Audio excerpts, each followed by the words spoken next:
la question, ce serait de reformuler les motifs que nous avons de considérer qu'il y a des points communs entre la conception du pouvoir d'État entre les sociétés musulmanes et chrétiennes, d'accord, et de voir comment notamment le calife et l'empereur de Byzance conçoivent leur pouvoir, quelle différence il y a par rapport, par exemple, au pape et à l'empereur d'Occident. Et je laisse de côté le roi de France, hein, puisqu'on en a parlé, mais que c'est un peu digressif dans votre programme, c'est juste Charlemagne. C'est pas très intéressant, parce que c'est vraiment la monarchie française qui est le sujet intéressant, mais bon, ils ont pris Charlemagne, donc c'est plus facile pour vous. Alors, Luna?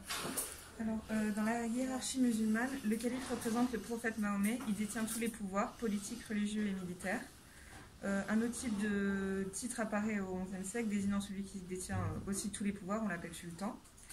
Dans l'Empire byzantin, c'est l'empereur qui détient les pouvoirs. Il est, pour reprendre le texte, le pieux élu de Dieu. Il occupe dans la cité terrestre la même place que Dieu dans la cité céleste. Cependant, l'empereur est accompagné dans son rôle religieux par les patriarches. Donc, dans la hiérarchie musulmane, le calife détient tous les pouvoirs. Pour avoir une idée, il a les pouvoirs et l'influence du pape et d'un empereur réuni. Donc c'est ça qu'on avait dit la dernière fois, effectivement, qu'on pouvait comparer le calife à Charlemagne plus le pape en une seule personne. Puisque le calife, vous n'avez pas employé la formule, mais c'est le commandeur des croyants. Donc il y a une communauté de croyants qu'on appelle la Sunna, et à la tête de la Sunna, c'est une communauté des croyants qui doit vivre en paix normalement. Il y a un sultan, un calife, un prince si vous voulez, un gouvernant, qui est en même temps le chef des religieux et le chef temporel, qui doit assurer normalement aux musulmans la paix, la tranquillité. Et alors il y a un problème historique que je vais faire remarquer, c'est que dès le début de l'islam, il y a eu des disputes horribles, des guerres internes, et que comme toutes les religions, en fait, elle n'a pas d'unité. Les religions sont tout le temps en train de créer des sectes, des sous-sectes, etc. Bon. Pour finir, alors que dans l'Empire byzantin, l'empereur ne détient que le pouvoir politique et religieux, et le pouvoir religieux est partagé avec d'autres, les patriarches.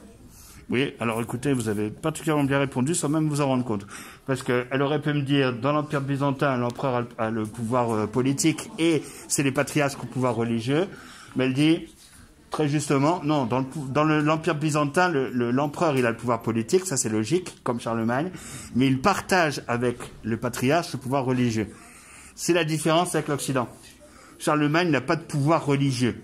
Il est là pour servir Dieu. Si vous voyez son trône avec sa chapelle, il l'a mis sous la fresque qui représente Dieu au plafond de son église. Mais il n'est pas là pour dire aux chrétiens ce qu'ils doivent faire. Au contraire, il doit les protéger, les aider à gagner leur salut, les aider à aller au paradis. Par contre, l'empereur byzantin, il partage avec le pape la direction de l'église. Vous voyez que les conflits sont donc un peu différents. Le pape s'occupe du spirituel en Occident et le roi ou l'empereur du temporel.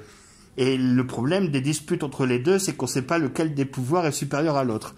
Par contre, à Byzance, c'est en plus confus que ça, puisque le patriarche s'occupe de religion, ça paraît logique, mais l'empereur s'occupe du gouvernement et de la religion aussi. Et vous allez voir qu'il y a un document dans le livre qui le montre, ils sont censés s'adorer et travailler ensemble. Ils sont obligés par nature, ça fait partie de leurs obligations.